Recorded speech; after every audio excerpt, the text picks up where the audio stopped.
numa conjuntura sociopolítica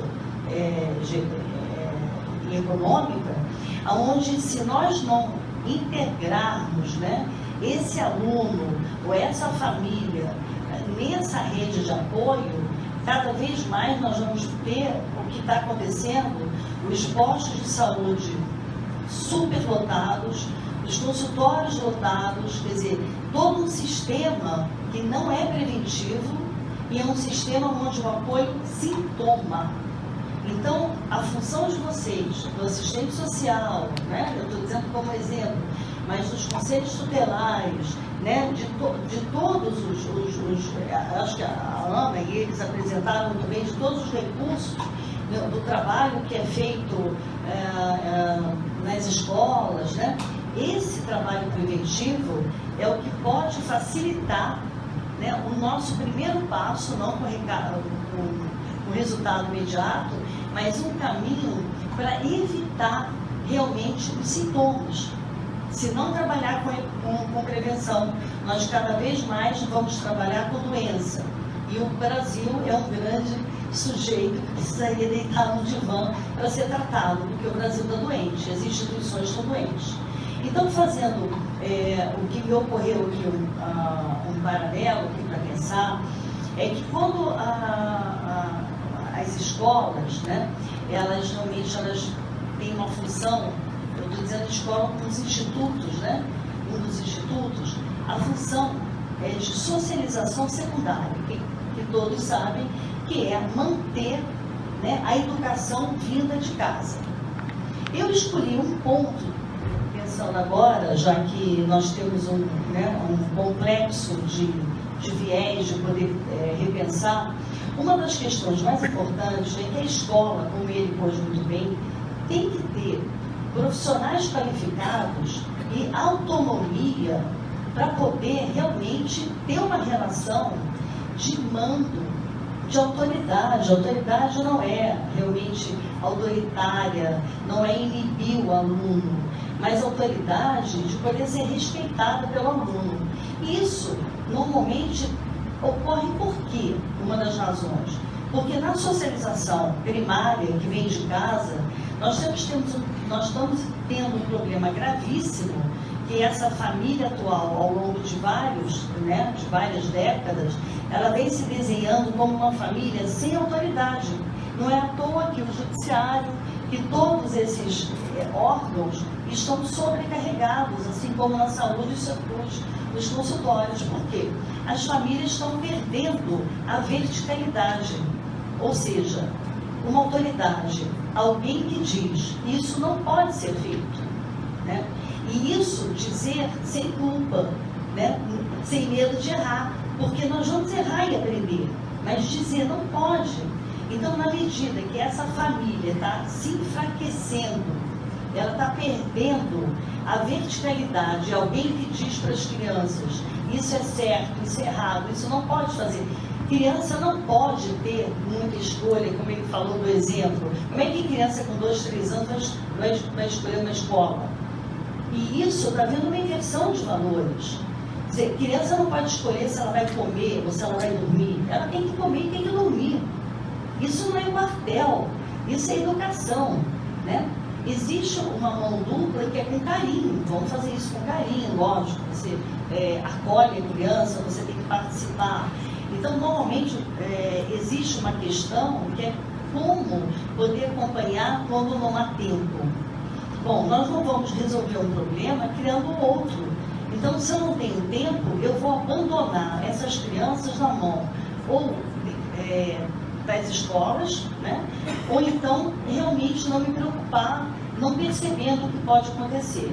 Então, a retomada para mim, que eu não quero me estender tanto, né? Eu gostaria até de tentar ouvir uma ou outra questão. A questão para mim mais importante é que esse resgate em qualquer instituto da autoridade. A lei não é necessariamente vinda pelos juízes.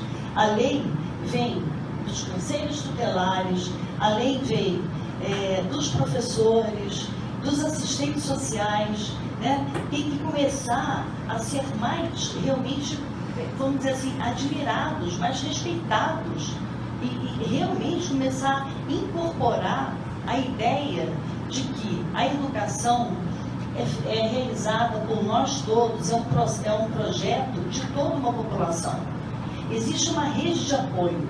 A ideia de que é comum você às vezes ouvir, eu me fiz sozinho, é uma falácia. Ninguém se faz sozinho. Todo mundo precisa de uma rede de apoio. E essa rede de apoio, cada vez mais, ela está demonstrando que ela tem que ser integrada, mas ela tem que funcionar. Porque quando o pai procura uma escola, e a escola diz, então eu vou procurar, eu vou conversar com a sala de aula, ela está expondo, muitas vezes, aquela criança sem nenhum critério, porque o profissional não foi qualificado para entender que ele precisa, por exemplo, de todos os recursos que a Aninha expôs ali, e o Marcos também, procurar o quê? Conselho tutelar, procurar ajuda do assistente social, do pedagogo. Existem profissionais, do próprio professor, antes de expor a criança.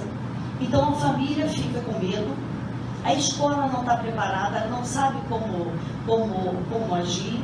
Então isso não é para desanimar, é o contrário. Quando nós tomamos um diagnóstico, e muitas pessoas me dizem, nossa, ontem mesmo eu escutei isso, que horror esse diagnóstico que a senhora está me dando. Eu disse, mas ele é real, e a partir desse diagnóstico nós podemos tratar.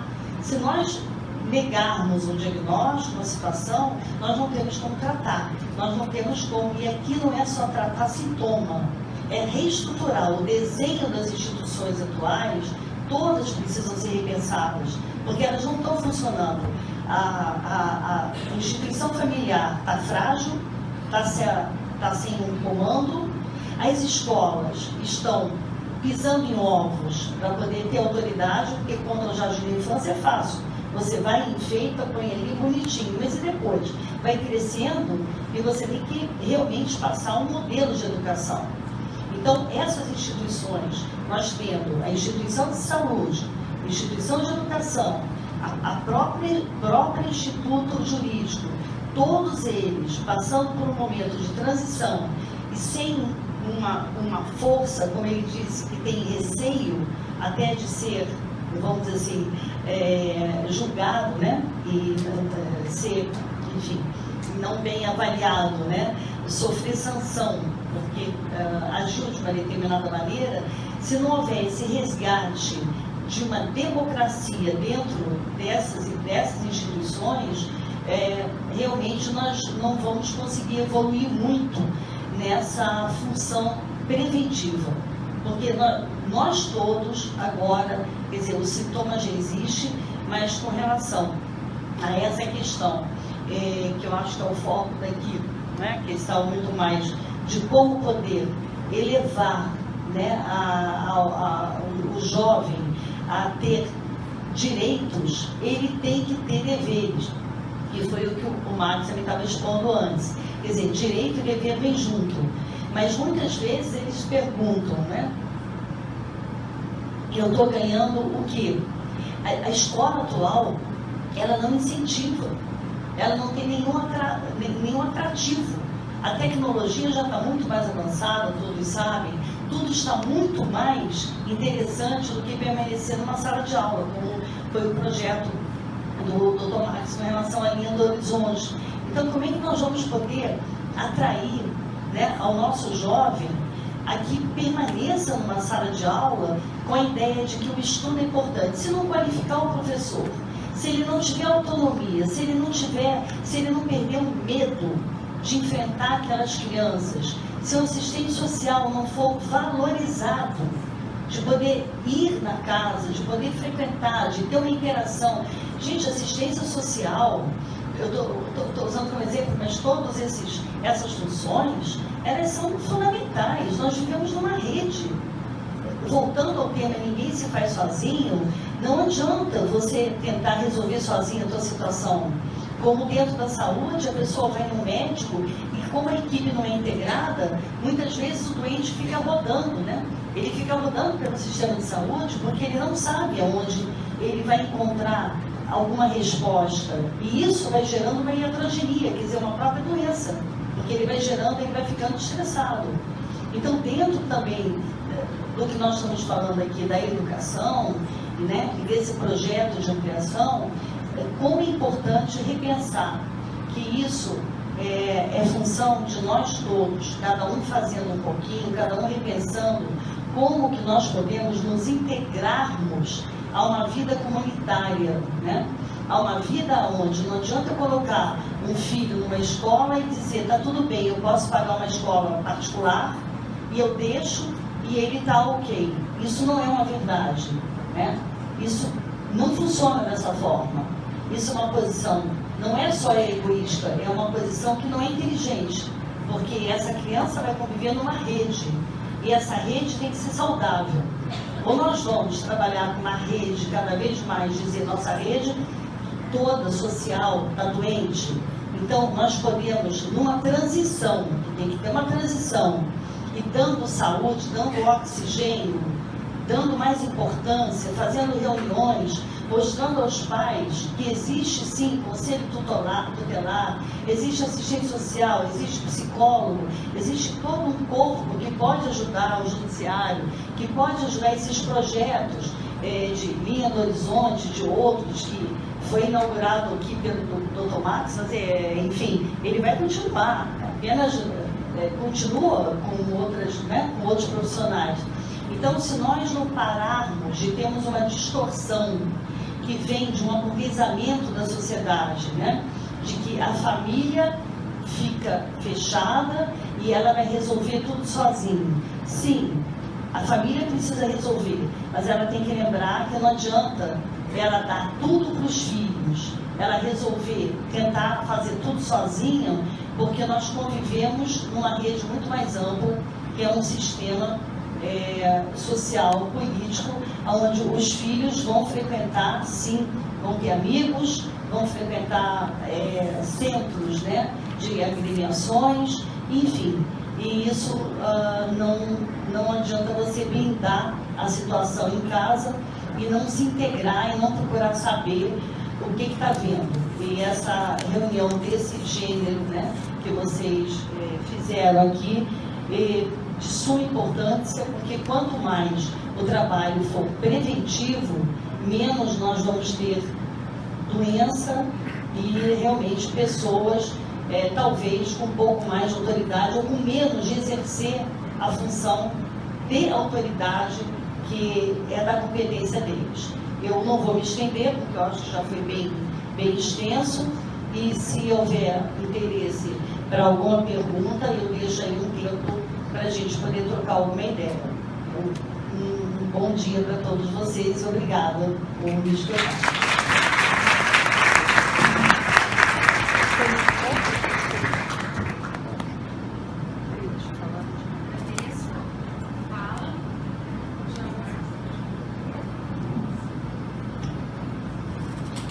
Agradeço a fala da doutora Márcia, obrigada pela contribuição. Enfim, agora nós vamos abrir um debate e quem tiver algum questionamento pode fazer oralmente ou então se dirigir com isso por escrito para nós estarmos direcionando aos palestrantes nesta manhã.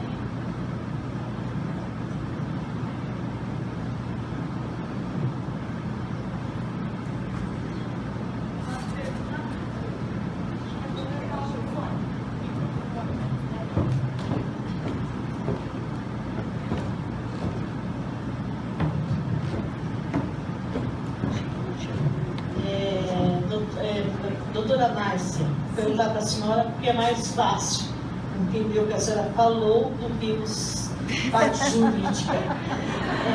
Eu gostaria de perguntar para a senhora, uma vez eu fui, quando o presidente de uma PMF foi convidada para assistir uma aula de quinta série e que a violência falava, a gente não acreditava tanto. Quando eu cheguei na sala, que eu me sentei num cantinho para observar, eu fiquei apavorada. Era um menino prendendo a cabeça do outro menino da porta. Era o outro tacando um negócio lá no outro, tirando a roupa, puxando a roupa da menina, quase deixando ela nua. Então eu saí de lá dando graças a Deus por não ser professora. E aí vem o que fazer com essa violência, porque é violenta, eu sei, eu venho de um reduto de bastante violência, que é Vila Operária, e todo mundo sabe disso. O que fazer com essa violência dentro da escola? Porque chamar o pai, a gente fazia reunião, o pai que tinha um filho daquela maneira não aparecia na reunião, apareciam os pais dos filhos que não estavam no trabalho. E aí, a professora, coitada, estava doente já, só tomar calmante, remédios, para poder dar aula. E eu saí daí impressionada, porque eu não tinha aquele convívio, participava da escola, mas não sabia o que acontecia dentro da sala de aula, e eles começaram a me chamar para mim estar presente para ver o que acontecia. Muitas vezes a gente chamava o tutelar, tinha a patrulha lá da polícia, que muitas vezes a gente era obrigada a chamar a patrulha para poder botar as coisas na linha. E aí eu quero saber da senhora, o que fazer essa situação de violência entre os próprios alunos, contra o próprio professor, que acredito já participei de vários movimentos que falava da violência do aluno, até contra o professor, cercou o professor, bateu, quebrou o braço do professor. Então eu gostaria de saber aonde é que a gente vai buscar algo que ajude a sair dessa situação de violência.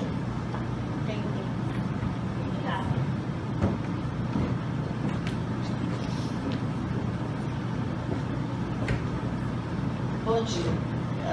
Uma pergunta muito oportuna, né? Acho que para todos. Veja bem, essa violência não se trata só em Vila Operária, em todas as classes sociais, em todas as situações. A violência, o bullying, a falta de autoridade, uns mais, outros menos, mas é igual. Agora, eu falei em qualificação de professor, né? Nós falamos aqui, né? Eu dei um toque. A escola atual, eu vou falar de uma forma bem clara, me parece uma escola do século XIX. Essa escola que eu vejo hoje e que muitos de vocês estão vendo, ela não funciona. Ela não tem como funcionar. Você sabe que você está tentando insistir, é o que você falou. Qual é a saída? Nós não somos donos da verdade, mas você vai chamar o quê? Polícia? Você vai prender? Você vai chamar, usar algum recurso jurídico? Vai voltar à mesma posição. Então a questão é como é que essa escola, o desenho, a estrutura da escola, ela pode absorver de uma forma diferente. Pensando até um pouco loucamente, mas vamos raciocinar a partir da tua pergunta, quando a escola se sente com mais autoridade, menos medo dos pais, porque muitos pais, como a senhora falou, não aparecem, mas muitos aparecem e brigam com os professores, né? E dizem, se brigar com meu filho, eu tiro da escola. Então, veja bem, se a escola ela começar a entender que o conteúdo que ela está ensinando, se não absorver um conteúdo de ordem humanístico, se ela não começar a trabalhar os alunos de uma outra forma, por exemplo, foi retirado a aula de educação oral e cívica, né? Na minha época era assim de chamar. Bom, parece que isso hoje tem um tom que é de quartel. Não, mas ensinava dever e de uma forma boa, tinha escolas que sabiam ensinar. Então, se você não conseguir fazer dentro da sala de aula, por exemplo, dinâmica de grupo, eu vou até citar aqui minha experiência, algumas escolas muito difíceis no Rio, escolas de nível bem alto, não eram escolas públicas, que estavam com problemas de violência tão alta, que eles perguntaram se não poderiam chamar os pedagogos ou pessoas da própria escola para poder trabalhar os alunos. Os pais disseram, mas eles vão perder o conteúdo pedagógico. Eu falei, fizemos uma reunião, importa que perca um pouco de conteúdo pedagógico se eles vão ganhar um conteúdo, que é isso que a senhora está falando, de humanidade, de respeito. Então, às vezes, a dinâmica de grupo dentro de sala de aula, introduzir como rotina né? A conversa. Algumas escolas, elas, inclusive também da ordem municipal no Rio de Janeiro, eles começaram a fazer, eles chamaram um projeto que eu denominei Ensina Número, Letra e Sentimento. Isso foi feito em várias escolas durante o tempo no Rio, da qual eu levei eu montei e levei esse projeto. Então, o que acontecia? A violência era tanta, e eu dizia, para, ninguém vai aprender nada. Os professores e os diretores aceitavam isso. Durante pelo menos 1, 2 meses, né? Eles começaram a entender que eles estavam ali descontando a raiva de casa, eles estavam descontando, né, uma série de problemas com eles, eles foram escutados de outra forma. Em vez de chegar e continuar a pressionar, a brigar, houve uma certa inversão, não é passar a mão na cabeça, mas ouvi-los. E eles diziam, né, foi uma pesquisa, né, grande, e a pesquisa, normalmente eles diziam assim, nós não temos o que fazer lá, nós apanhamos em casa, eu chego em casa, só tem pai que bebe, mãe que bebe, uma confusão. Chego aqui e fico me cobrando que eu faça alguma coisa, eu não vou fazer, eu vou chutar a parede mesmo. Então essa violência, ela vem lá de trás, lá da família.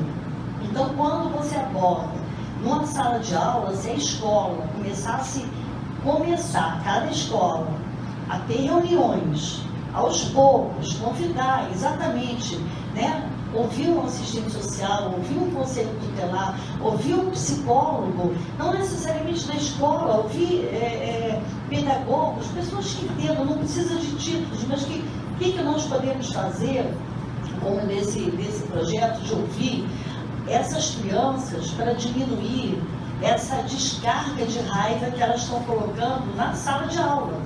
Porque, veja bem, como é que elas vão aprender, a motivação de aprender, se elas estão precisando fazer uma catarse? Então, esse trabalho, em termos de, vamos dizer assim, nós estamos chamando, em alguns estados já tem, em alguns países, de dinâmica de grupo. É como se você deixasse, vamos deixar um pouquinho a questão pedagógica, no sentido estrito, de lado, não irrelevante, né? Quer dizer, é importante, mas vamos trabalhar o emocional junto. Cada vez mais você está vendo que as crianças estão chegando na sala descarregando toda essa questão.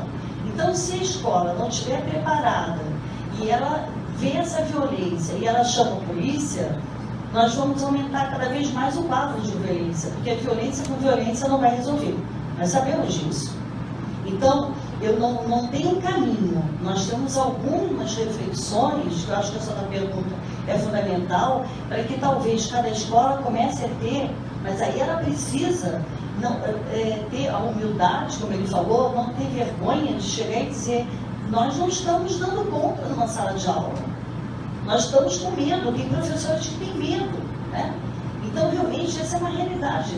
Então, o que nós podemos realmente fazer para começar a criar, né, mecanismos de uma escola muito interessante, eu vou falar rapidamente. Eles resolveram trocar uma aula de religião, onde eles estavam explicando uma série de coisas, não trocar, né, mas depois acrescentariam uma aula teórica de religião para uma aula prática. E começaram, dentro da aula de religião, dizer, mas você está espancando o outro. Foi filmado, foi feita uma pesquisa, né, que foi, eu pude participar. Você está espancando o teu amiguinho. Sim, mas ele também me espancou. Bom, e como é que você vê isso? Está todo mundo saindo daqui machucado. E o que vocês estão ganhando? E aí, introduzindo uma visão religiosa, não no sentido de que vamos lá na Bíblia, que aquilo estava distante para eles não estavam nem entendendo, mas trazer uma visão muito mais de religiosidade, uma visão humanitária para aqueles grupos. Eles ficaram muito espantados, né, no início, mas foi um projeto de anos e foi funcionando em algumas escolas, porque a violência diminuiu. Eles chegavam com menos hostilidade, porque isso daí já vem, eles já vêm com raiva, já vem com aquilo, vocês sabem, com canivete, com caneta, enfim, com droga embutido. Então, isso tudo. Um outro exemplo interessante foi uma escola na zona sul do Rio de Janeiro, da onde nós viemos, trabalhamos muito tempo, lá do Leblon, que é uma escola muito conhecida, o Santo Agostinho, e na época eles me chamaram dizendo assim: eu não sei o que está vendo, mas a maioria das turmas estão dormindo, estão adormecidos. E realmente elas estavam encharcadas de droga, né? Estão usando muita droga, todas elas. E o mecanismo de uma escola de alto padrão do Rio de Janeiro não conseguia dar conta, porque estavam mandando para casa. Então, o mesmo mecanismo, ou chamando, encontrava uma droga, chamava a polícia. Bom, então quando eu comecei a conversar com eles, né, eles fizeram um projeto que toda escola pode fazer, convidar pessoas para ir conversar, fazer uma dinâmica. Por que você está com sono? Aí eu estou com sono porque eu estou cansado. Mas no fim você vai conversando e vai vendo que aquela pessoa começa a falar. E aos pouquinhos os jovens diziam assim, por exemplo: e se uma menina, que ela estava se falando dela, né, mas não dizia, e se uma menina, por exemplo, usa muito droga, ela pode ficar com sono? E aí começava toda uma conversa em dizer o que está acontecendo, porque eles começaram a ganhar voz e as salas começavam a ter mais vida, mais movimento. Eu estou falando vários exemplos porque as escolas estão passando por problemas, às vezes, esse é violência aqui, mas também uma sala inteira com usuários de droga com 13, 14, 16 anos, é gravíssimo, né? Então isso também está gerando um excesso de usuários mais tarde e de perigo para toda a população. Então, cada escola, talvez, junto com os conselhos, junto com tudo isso que foi apresentado aqui, e cada um rever o que tem de recurso. Mas eu tenho um recurso pequeno. Gente, um recurso pequeno, às vezes, né, como diz Madre Teresa de Calcutá, né, uma gotinha que você coloca, que você consegue resolver, né, que você faz, você está ampliando todo o horizonte. Então, todo pouco que você fizer é muito perante a situação. Então, esse desânimo, essa percepção de que não adianta fazer pouco porque eu não vou resolver, é um desestímulo emocional para os próprios alunos, porque eles percebem que as pessoas chegam sem ânimo. E eles, cada vez mais, nessa inversão, passam a ser donos. É o que a gente chama de uma onipotência infantil e juvenil. Eles mandam. E eles não têm condição, porque isso cada vez mais está degradando todo o sistema de valores, né? Eu não sei se ajudou enfim, não é um caminho, nós não temos um caminho ainda montado, justamente quando uma coisa não funciona, nós temos que ir tentando. E é um ensaio e erro e acerto, para poder ir encontrando, né, algum caminho que saia dessa situação. Não adianta, de fato, chamar a polícia, né? Agora tem que começar a ter autoridade, sim, né? Quer dizer, a escola tem que ser repensada. Eu sempre acho que essa questão volta primeiro para si. Repensa como é que a sua escola está. Existe um conceito em psicanálise que é de resistência, que nós todos temos, resistência à mudança. Então é evidente que isso vocês vão esbarrar. As escolas, às vezes você conversa, elas dizem: não, nós estamos muito bem, o índice de aprovação é alto. Eu não me preocupo com o índice de aprovação. É muito mais importante o índice de uma qualidade ética, de uma qualidade boa, né? Enfim, que as pessoas consigam conviver sem esse grau de violência. Porque está havendo morte nas escolas, medo, e os pais têm medo de deixar as crianças. Bom.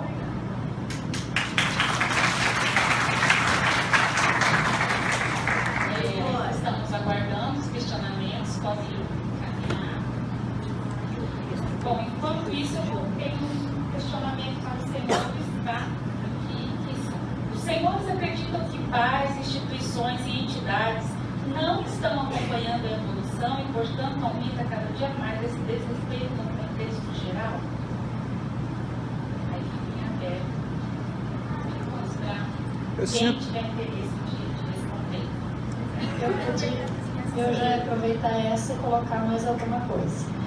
Então, nós que fazemos parte dessa rede de proteção, nós sentimos, e muitas vezes nós sentimos frustrados, porque a gente percebe que a prevenção, ela não acontece pelos sintomas que estão ali nas escolas e nas instituições.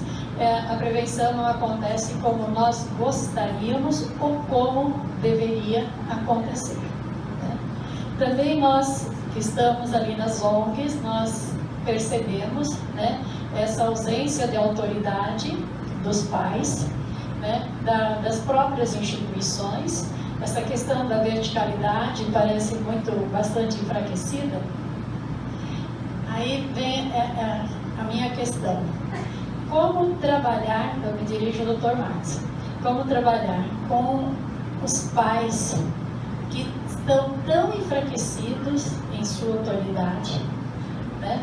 E como ajudar essas famílias para que elas se fortaleçam e percebam que regras são importantes para serem cumpridas e vividas na sua casa, na instituição onde os filhos estão, e que há elementos essenciais para a gente ter condições de viver em grupo.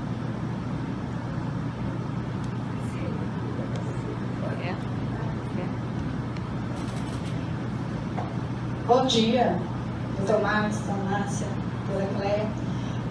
Dando continuidade na fala da colega, da Lilian, eu trabalhando no CRAS e vendo a dificuldade que a gente luta lá dentro da micro-rede, macro-rede, o trabalho que a gente tenta fazer com essas famílias, né? Eu gostaria de sugerir, como já aconteceu, né, e não deu assim uma continuidade, que é a escola de paz.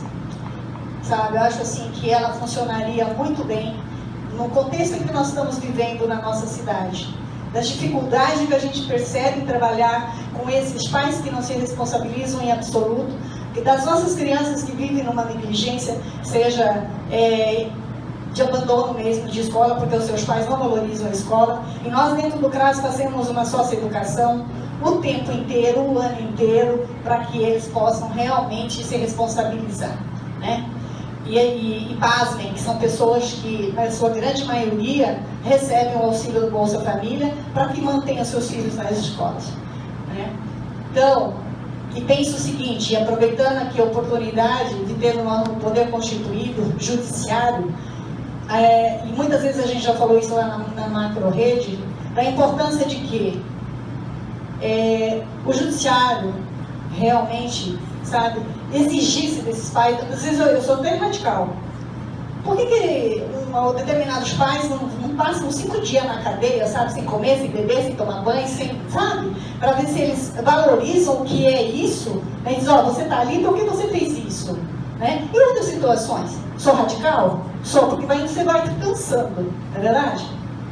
Porque daí a gente vai lá e tira a criança, né? Tira, entre aspas, né? Porque o conselho chega a um momento que você não tem mais o que fazer. Então tira essa criança e ela continua sendo novamente, né, a criança vítima. Porque ela está indo lá para um ambiente que não é aquilo que é dela, que ela está acostumada, que apesar de tudo, aquilo é o que ela tem, que ela ama, né? Então, eu penso que essa escola da paz, sabe, deveria ser um projeto também, doutor, cabeçado pelo Poder Judiciário, junto com essa rede toda que tenta fazer esse trabalho, né, para ver se a gente tem um resultado positivo para o bem das crianças, sabe? Gostaria muito. Acho louvável o trabalho que o senhor está fazendo nas escolas, sabe? E já cogitamos dentro do nosso equipamento, da sua presença lá, para com os pais e para com as crianças e os adolescentes que estão lá conosco. Então, nos ajude a ajudar essas crianças através de que possamos realmente incutir na cabeça desses pais que eles também, na realidade, são fruto de um abandono, né, por essa reprodução. Era isso que eu queria colocar e pedir o apoio de vocês para essa escola de paz em Paranavaí. Obrigada.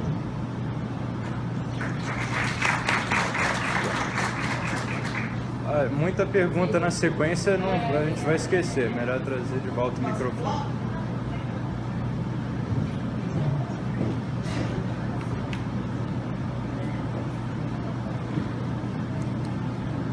Bom, a primeira pergunta da nossa companheira, né?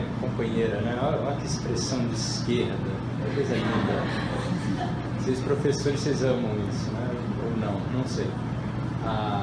Vocês não, também são.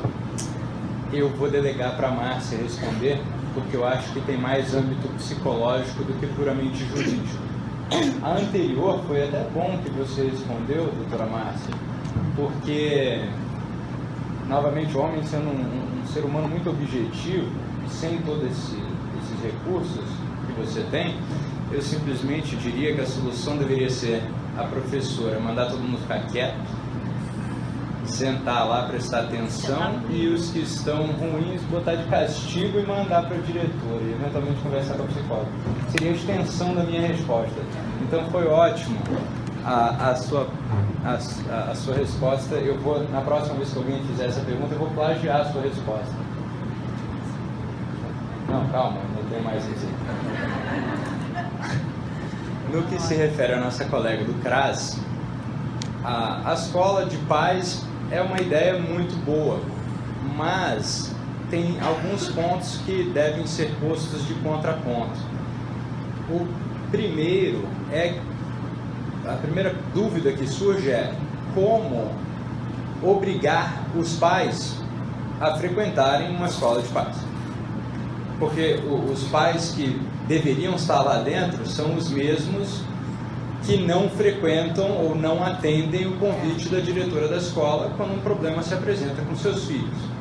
Então, muitas vezes, nós esbarramos no mesmo desconforto de ir a um local de prática religiosa e ouvir o orador, seja padre, seja rabino, seja, como que é no culto, o pastor, falar sobre os maus católicos, os maus evangélicos e os maus judeus, por exemplo, que não estão fazendo isso ou aquilo, que não vem à igreja. Então, quer dizer, você está pregando para o coral. Veja, quem está ali não precisa ouvir isso. Quem está ali já quer superar essa questão de falha estrutural e ouvir algo que vai tocar o coração. Então, muitas vezes é como a internação de pessoas que estão viciadas em drogas. A internação tem que ser voluntária no Brasil. Não existe a possibilidade de internação compulsória. Agora, nada impede que o CRAS realize uma reunião com o juiz responsável pela família e infância, que aqui em Paranavaí, no momento, é a doutora Eveline Soares, que se encontra lá no fórum, e que se firme uma parceria com ela para que, verificando uma situação de risco de uma criança ou adolescente, em que os pais serão, aí sim, perante o Poder Judiciário, compelidos a comparecer, sofram a sanção administrativa de frequentar determinadas aulas nesta escola de paz. Muito analogicamente ao que ocorre quando a pessoa perde a carteira de motorista por excesso de ponto e precisa fazer a reciclagem junto ao órgão do Detran. Agora, o Poder Judiciário encabeçar esse projeto, eu não vejo como uma possibilidade concreta e real, porque o Poder Judiciário, os juízes de direito, não são órgãos de execução, são aparatos de ajuste estatal do qual emanam comandos para serem executados. Executados por quem? Pelo aparato administrativo, a cargo do Poder Executivo de qualquer das esferas de governo, no caso aqui, Estado ou município, ou a própria sociedade civil, que poderá se organizar e criar esse aparato. É como a criação de um Conselho Comunitário de Segurança. Veja, as sentenças que eu profiro em sede de juizado criminal, por exemplo, e transformo em pena pecuniária, eu destino a um conselho quando ele está criado no município. dando a ele os recursos necessários, claro que insuficientes, tem que ter um aporte orçamentário, ou de contribuição individual, que seria o ideal, na verdade, porque a sociedade civil não governamental organizada é que faz o Estado ser forte. E desculpa a nossa colega que eu estou falando aqui em juridiquês complicado. Então, eu preciso da existência desse órgão ou dessa escola como juiz para poder ter aonde encaminhar. O juiz não pode, sob pena de furtar, desvio da finalidade da sua função, ser o responsável por esse tipo de instituição e não vejo isso como uma real possibilidade. Mas acho excelente com o desenho que eu lhe passei agora. Bom, algo que você queira acrescentar, Ana? Então, agora eu vou passar para a Márcia, porque a pergunta que antecedeu a sua, me parece que teria sido já respondida, a que veio por papel, pela primeira fala da Márcia.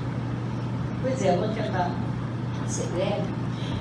Eu acho que tem 2 pontos. A questão da falta da verticalidade, da questão da família, isso é uma questão estrutural.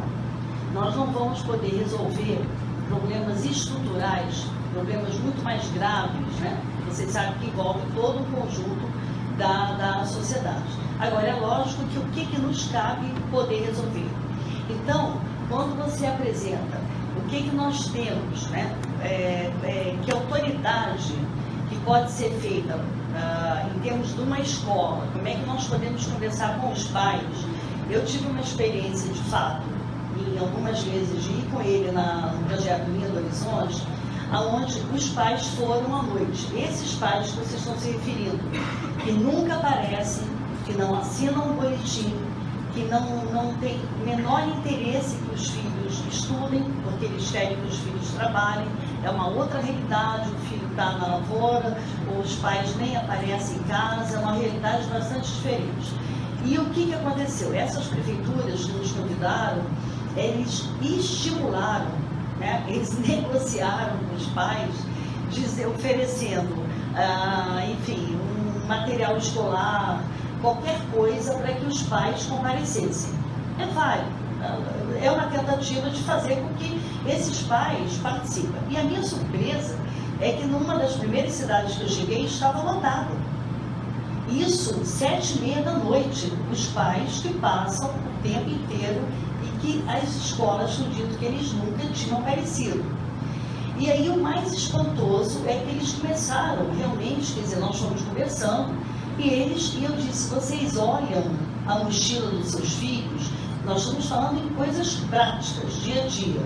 Não, nós não olhamos, porque eles não têm nem eles trabalham o tempo inteiro, chegam à noite, não tem nem tempo, essa é que é a realidade, de olhar para nada, né? Estão exaustos e vão tentar isso de uma forma geral. Então, o que eu conversei com eles? Se vocês olhassem um pouquinho, 1 minuto, para perguntar para essa criança, esse adolescente, como é que foi teu dia, ou como é que está a tua mochila, começando com coisas simples, esse olhar pode modificar e muito, porque está havendo um abandono, né? Abandono total. Então, esse abandono total desses adolescentes faz com que no dia seguinte eles não tenham também nenhuma vontade e não vão para a escola. Então, quando vocês dizem como é que a gente faz para que esses pais modifiquem, isso é uma pergunta que eu não quero levar para o lado que parece muito onipotente, nós não podemos fazer com que esses pais se transformem, mas eles podem o quê? Ter um pouco de ouvir que eles podem oferecer um pouquinho mais do que eles estão dando, que aquele pouquinho de olhar uma mochila, assinar um boletim, que eles não vão na escola ver o boletim, eles passam meses sem ir. Então, se eles puderem começar pelo menos, quando eles dizem, mas é uma gritaria, é uma confusão dentro de casa, e quando eles começam a perceber que o pouquinho que eles podem fazer, né, eles podem, talvez, estimular o filho, né, ou a filha, a ter uma noção de que o estudo pode ter algum valor.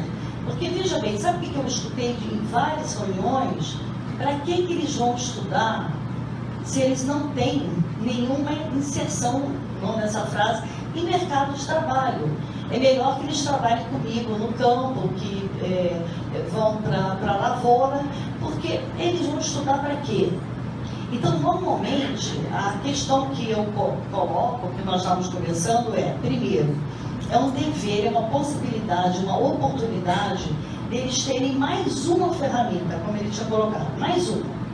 Ele começar a estudar, além do trabalho que eles fazem com vocês, eles podem depois ser estimulados de alguma forma que até vocês se surpreendam.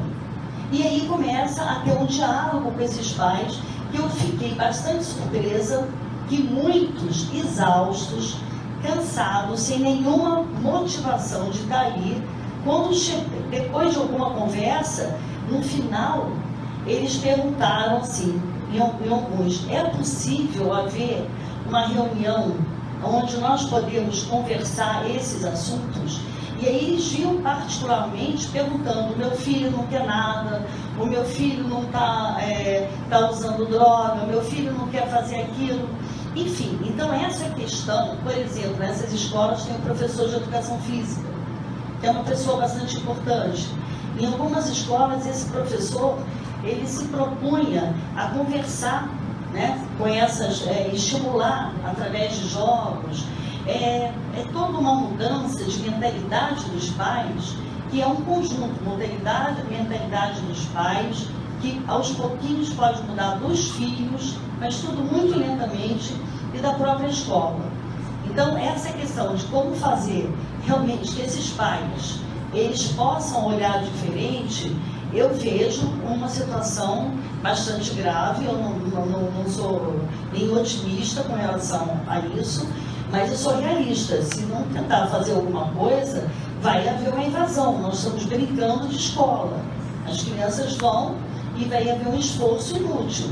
Então, se houver algum estímulo de que esses pais possam entender um pouquinho, que mesmo ele estando cansado, quando ele olha aquela mochila, que é bem interessante, quando olha só o que você fez, alguma pergunta, em vez de já chegar brigando, que todo mundo chega brigando, que o clima modifique, isso é um pouco lento, mas a gente está aprontando alguma ideia diferente, porque, gente, sinceramente, a situação é muito grave com relação a essas famílias. Então, normalmente, nós dizemos assim, tem que haver uma mão dupla. A gente dá para receber alguma coisa. E muitos dizem, eu estou dando para receber o quê? Então, assim, isso é uma questão que tem que ser trabalhada com calma, e eu acho que é válido. A resposta que eu vi nessas escolas me surpreendeu. Os pais, mesmo sendo negociados para receber um material escolar ou alguma coisa, enfim, um brinde, seja lá o que for, eles compareceram e foram motivados, né? Tiveram um pouquinho de motivação. Eu não sei se deu para...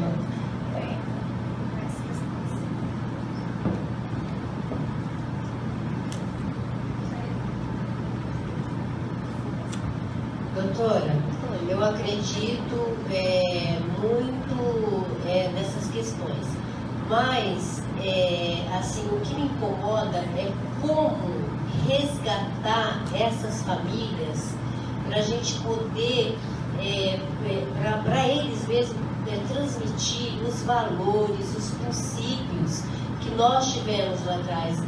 Nós não estamos conseguindo hoje ver isso nas famílias. Porque chegam cansadas, como a senhora falou, tem o serviço para olhar em casa, e aí porque eles não conseguem atender essas crianças, porque as crianças ou estão na rua até 10, 11, meia-noite, chega, vai tomar banho, vai dormir, vai para a escola sem tarefa, e a evasão já está acontecendo. Pode engatar, deixa eu engatar.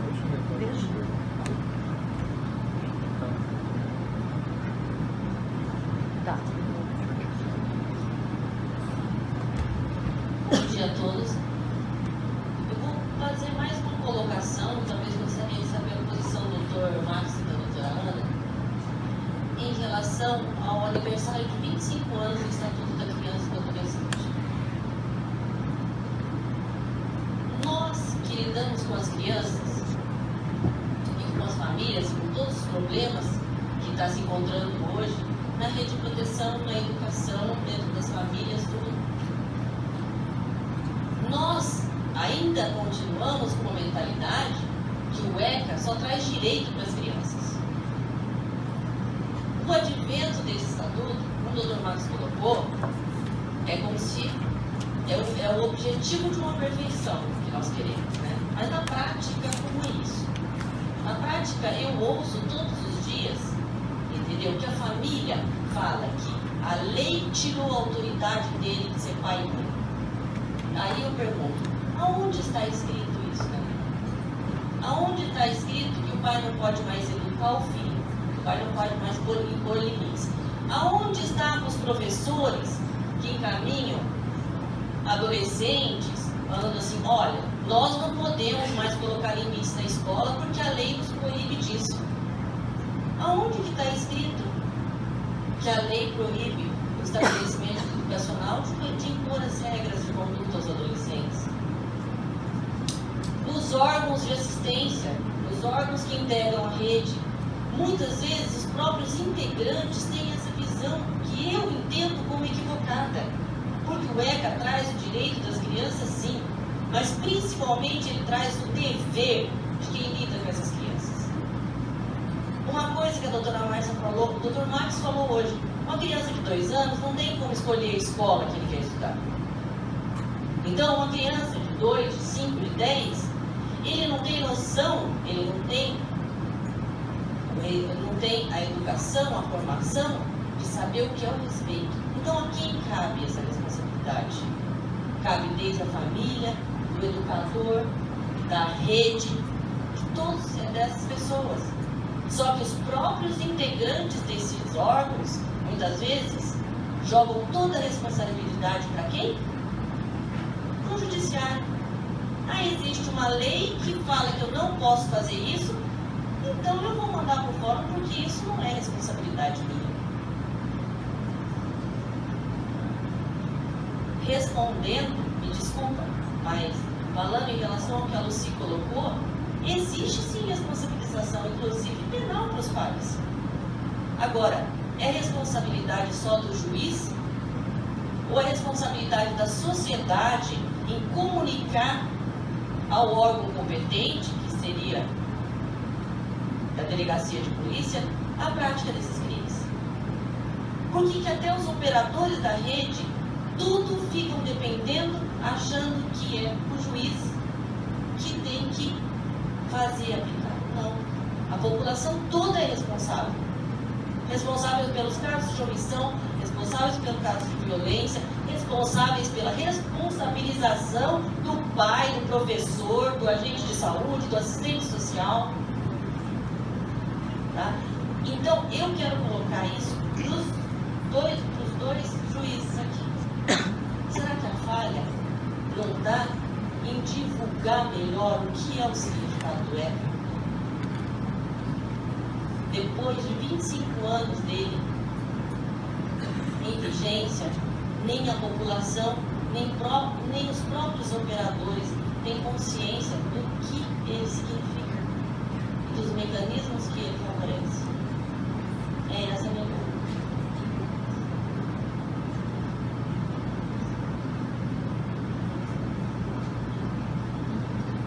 Bom dia a todos.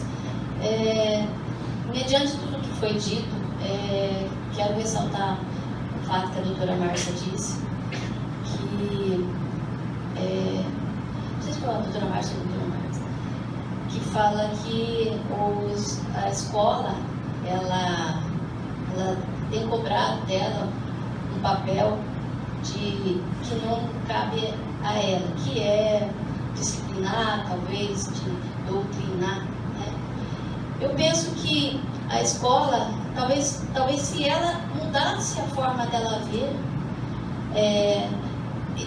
o que nós estamos passando hoje, acho que a doutora Márcia disse que ela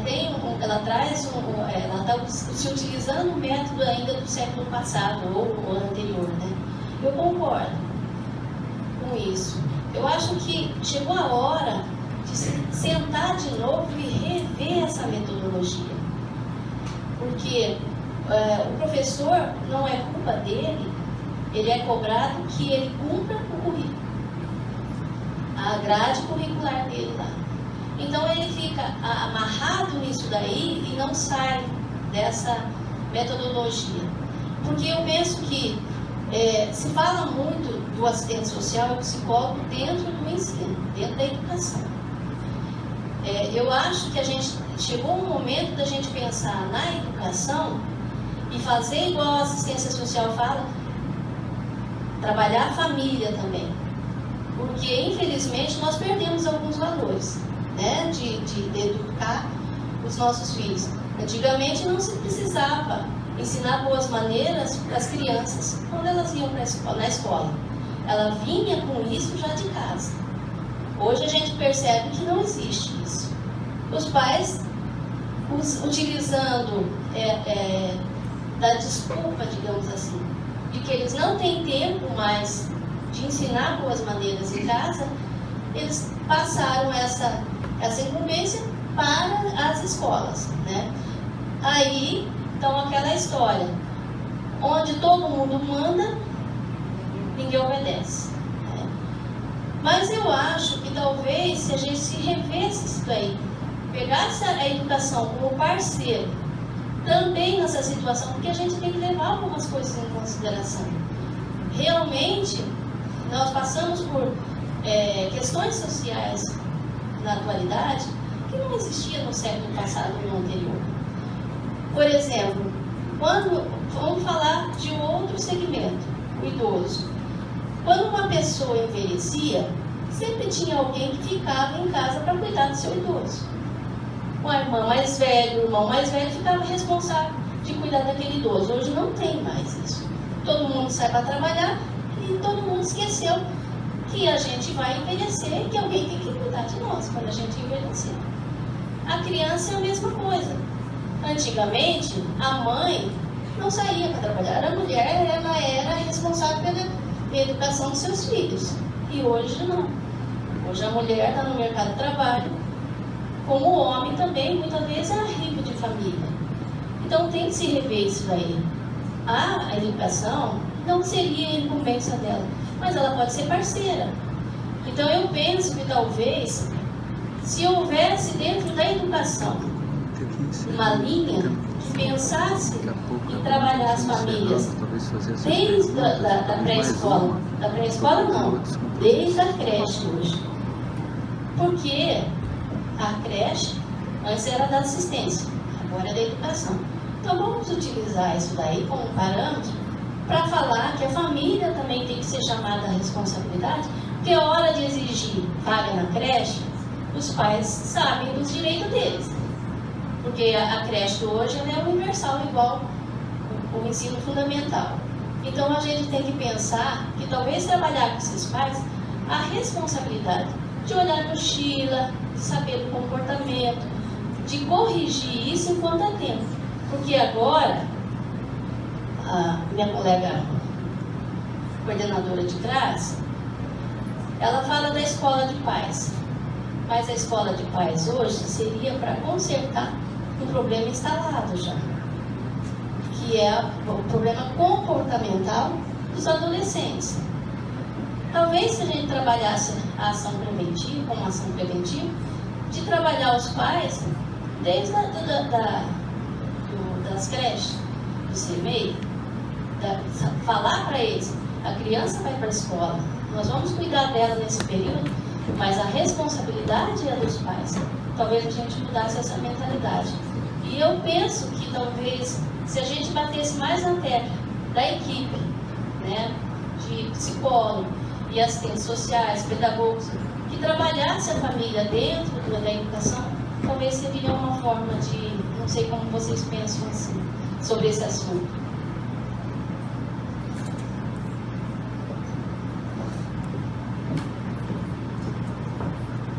Bom, acho que pelo andar da hora eu vou tentar ser rápido, passar para vocês, para não chover no molhado, porque vocês estão vendo que nós estamos sempre na mesma questão da falta de autoridade.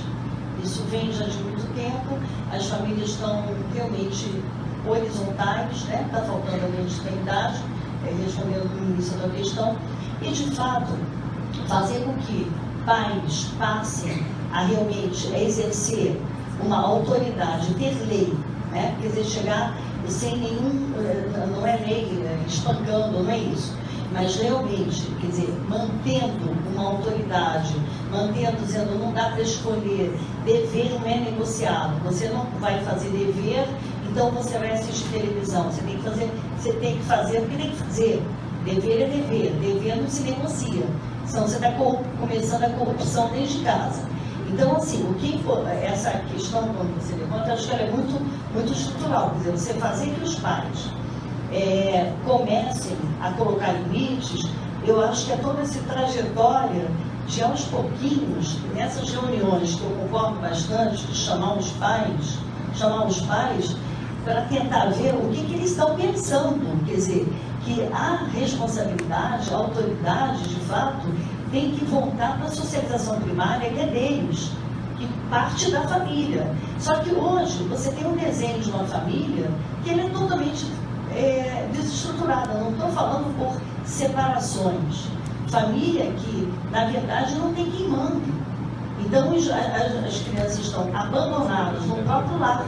Nós temos crianças abandonadas dentro da própria casa. Então, esse resgate, através de chamar os pais, é um passo sim. Eu vejo como é difícil, mas mais ou menos você pode ouvir, né?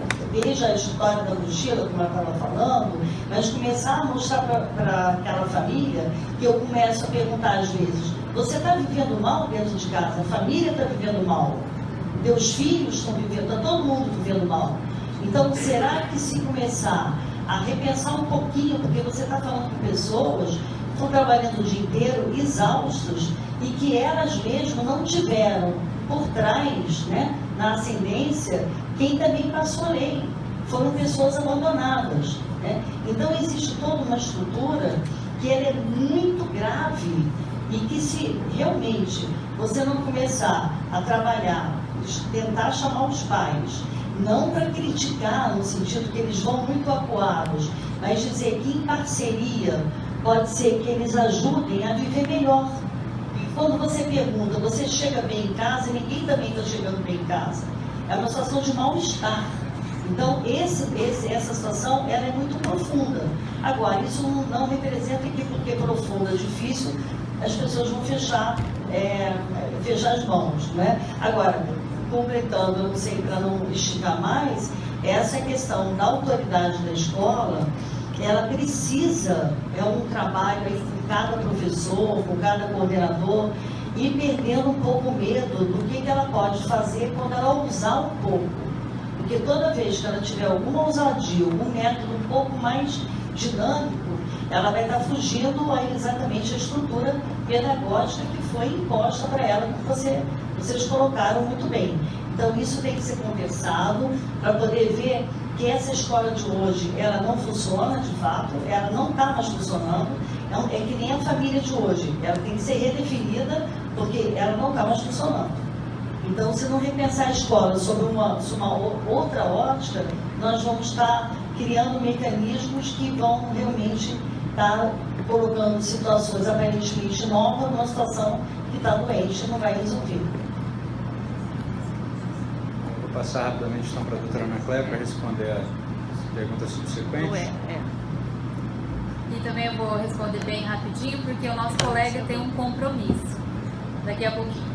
É claro, com certeza há um equívoco de interpretação e cabe a todos nós que estamos aqui em rede, porque esse é o tema que a gente tem que pensar, tudo isso que foi colocado pela Márcia, pela doutora Márcia, pelo doutor Max, aqui tem que ser pensado em rede. Então, todos os problemas, ninguém vai falar o problema é da educação, o problema é da assistência social, o problema é do Ministério Público ou do Judiciário.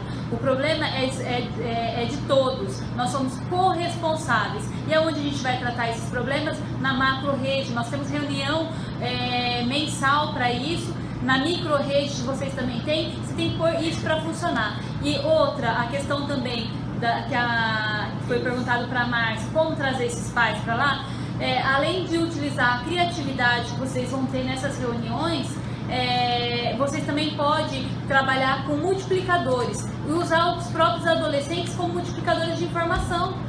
Faz a formação com os alunos lá na escola e usam eles para fazer essa multiplicação. Ou até com os pais que são vizinhos do pai problema, assim. Então, nós temos que usar a nossa criatividade diante dessa situação de adversidade. Muito obrigada.